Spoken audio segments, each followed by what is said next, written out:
हम चित्रकूट, जहां पर मुख्यमंत्री योगी आदित्यनाथ मौजूद हैं। कथा व्यास पूज्य मुरारी बापू का मैं हृदय से अभिनंदन करता हूं। सभी पूज्य संतों का हृदय से अभिनंदन करता हूं कि उन्होंने मुझे भी इस कार्यक्रम में भाग लेने का एक अवसर प्रदान किया है। आप अनुमान करिए, आज से 500 वर्ष पूर्व क्या स्थिति रही होगी और 527 वर्ष पूर्व इस गांव की क्या स्थिति रही होगी। आवागमन के साधन नहीं रहे होंगे, अभाव से क्षेत्र ग्रसित रहा होगा और उन स्थितियों में एक दिव्य विभूति यहां पे एक सामान्य धर्मपरायण ब्राह्मण परिवार में जन्म लेकर के अपने आप को बचपन में ही मां बाप के साया से वंचित होकर के अपने आप को प्रभु श्री राम के श्री चरणों में समर्पित करता है। और उन्होंने जो कुछ भी इसके उपरांत किया वो किसी से छुपा हुआ नहीं है। समय कौन सा है? एक होता है सामान्य रूप से हम लोगों के बीच में मान्यता क्या होती है, हमें मानते हैं बहुत बार हमारी एक मान्यता होती है कि देश के अंदर बहुत सारे पंथ और उपासना विधियां किसी राजा के द्वारा या किसी ऐसे आश्रय में बढ़कर के फली फूली हैं जिसका हम कभी कभी कुछ वर्चस्व देखते हैं। लेकिन उसके ठीक विपरीत अकबर का कालखंड है। अकबर के 9 रत्नों में शामिल होने के लिए एक होड़ लगी है, लेकिन उससे इतर इस गांव में जन्म लेने वाला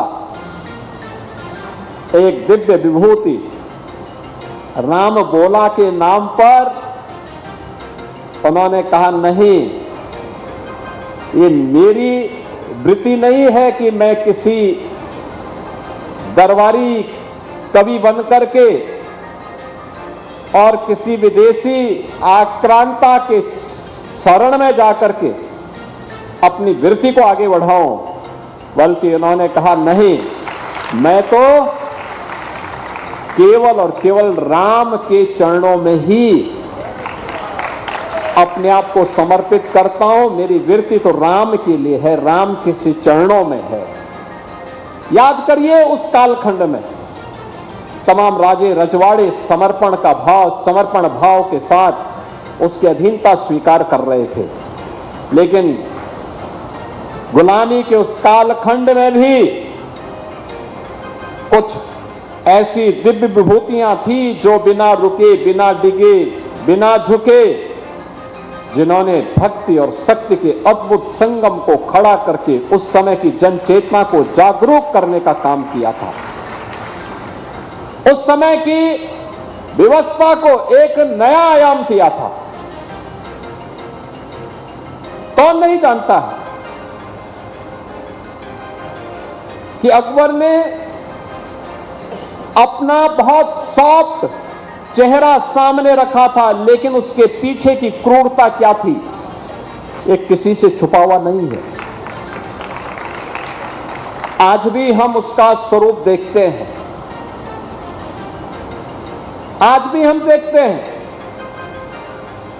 लेकिन उस समय भी किसी जो हमारे पूज्य संतों की परंपरा रही है, कितनी मजबूती के साथ उसका प्रतिकार करती थी। प्रतिकार का तरीका केवल जब हम लड़ते हैं वही नहीं होता है, प्रतिकार का तरीका वह भी होता है जो रामलीला के मंचन के माध्यम से घर घर और गांव गांव तक रामलीलाओं के आयोजन को पूज्य तुलसीदास जी महाराज ने पहुंचाया था। यह भी माध्यम होता है। मुझे कुछ वर्ष पहले मॉरिशस जाने का अवसर प्राप्त हुआ था। मॉरिशस में वहां की स्वतंत्रता दिवस का कार्यक्रम बड़े भव्य तरीके से आयोजित होता है। 150 पौने 200 वर्ष पहले जो भारतीय गुलाम बना करके उन द्वीपों में बसाए गए थे, उन लोगों के बीच में मुझे जाने का अवसर प्राप्त हुआ था। उनके स्वतंत्रता दिवस के कार्यक्रम में, उन प्रवासी भारतीय दिवस के कार्यक्रम में मुझे उस समारोह में भाग लेने का अवसर प्राप्त हुआ था। भारत सरकार के प्रतिनिधि के रूप में जब मैं वहां पहुंचा था, तो एक दिन पहले मैं गया था। मैंने वहां पे बने हुए गांव देखे, जैसे पूर्वी उत्तर प्रदेश में गांव हैं, जैसे हमारे उत्तर प्रदेश में चित्रकूट के आसपास के गांव हैं, ऐसे ही गांव बसे हैं। गांव की परंपरा वही है। काली माई का थान भी है। वहां पे लोगों ने अलग अलग तरीके से किया था। तो मैंने लोगों से पूछा कि भाई आप लोग यहां रहते हैं, किस रूप में रहते हैं, कैसे? उन्होंने कहा जब हम आए थे तो हमारे पास सहारा, हमारे पूर्वजों के पास सहारा केवल एक था, और वह था एक रामायण का गुटका। मैंने कहा कि रामायण का गुटका क्या है, मुझे बताओ। तो मैंने देखा पूज्य तुलसीदास जी महाराज की रामचरितमानस ही उनका सहारा बनी थी।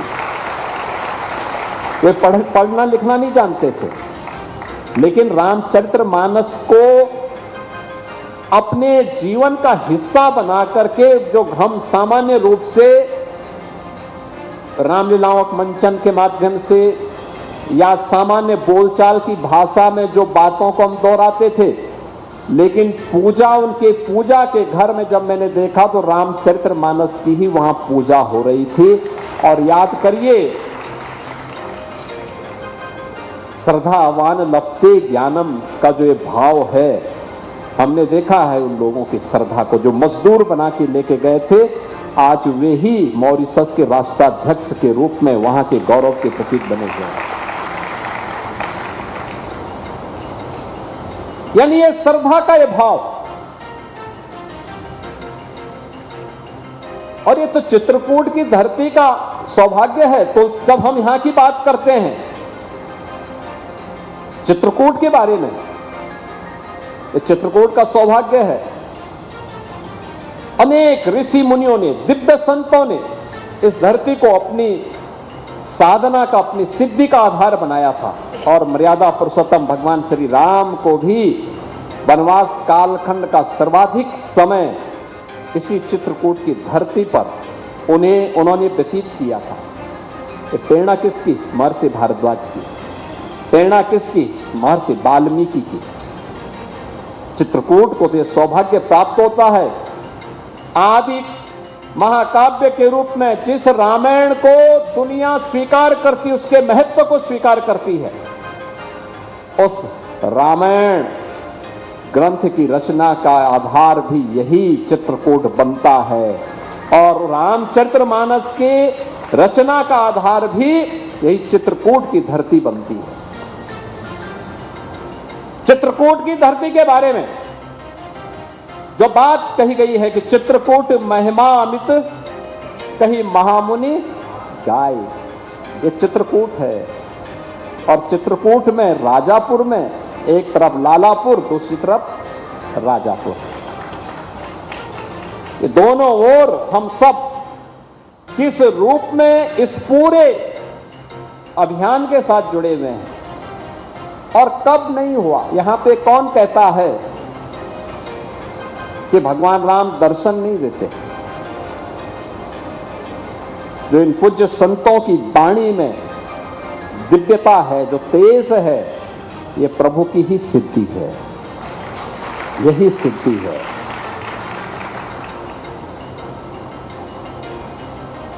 इन पूज्य संतों का जब राम जन्मभूमि आंदोलन आगे बढ़ा, गुलामी का ढांचा हटा, उसके बाद इब्राहिम कमीशन बना, तो साक्ष्य क्या चाहिए? तो जगत गुरु रामानंदाचार्य पूज्य स्वामी रामभद्राचार्य जी महाराज को बुलाया जाता है।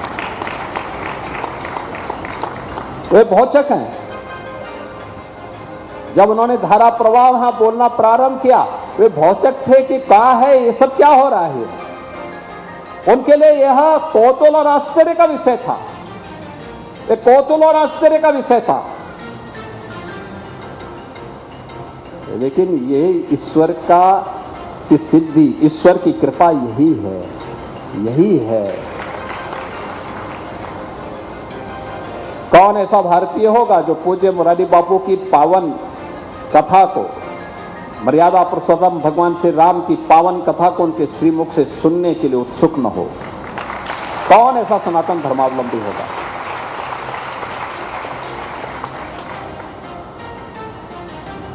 हर व्यक्ति के मन में लालसा होती है, और मैं तो उनका अभिनंदन करूंगा कि उनके द्वारा जो ये अभियान चल रहा है संत तुलसीदास जी की स्मृति को जीवंत बनाए रखने के लिए।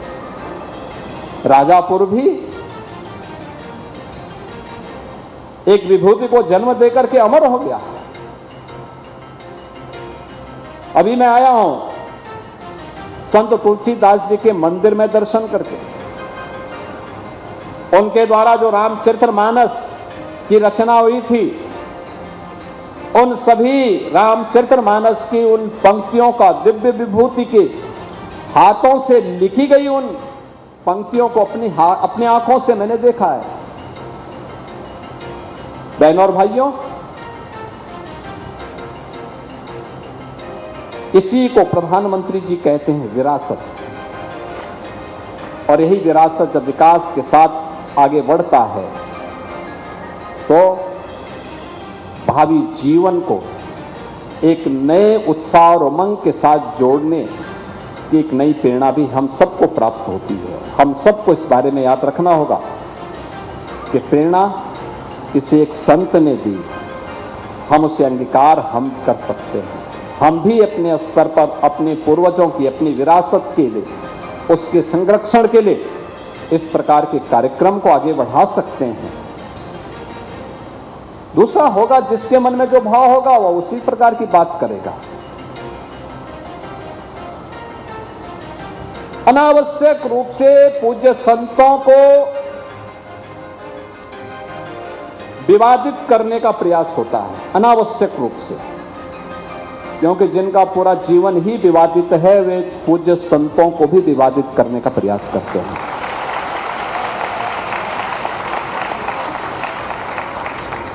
वे लगातार कुछ ना कुछ लिखेंगे, कुछ ना कुछ विघ्न और बाधा खड़ी करने का प्रयास करेंगे, लेकिन सबकी चिंता के बगैर सनातन धर्म के लिए, इस देश के लिए, भारत की एक समृद्ध विरासत के संरक्षण के लिए हम सबको मिलकर के कार्य करना होगा, मिलकर के काम करना होगा। और ये हमारा सौभाग्य है कि प्रधानमंत्री मोदी जी के मार्गदर्शन में आज हम लोगों ने चित्रकूट के अंदर भी कुछ प्रयास प्रारंभ हुए। कितना प्राचीन स्थल है चित्रकूट भाई, हजार वर्षों का इतिहास समेटे हुए, विरासत को समेटे हुए आज भी एक नई प्रेरणा देता है, एक नई प्रेरणा देता है।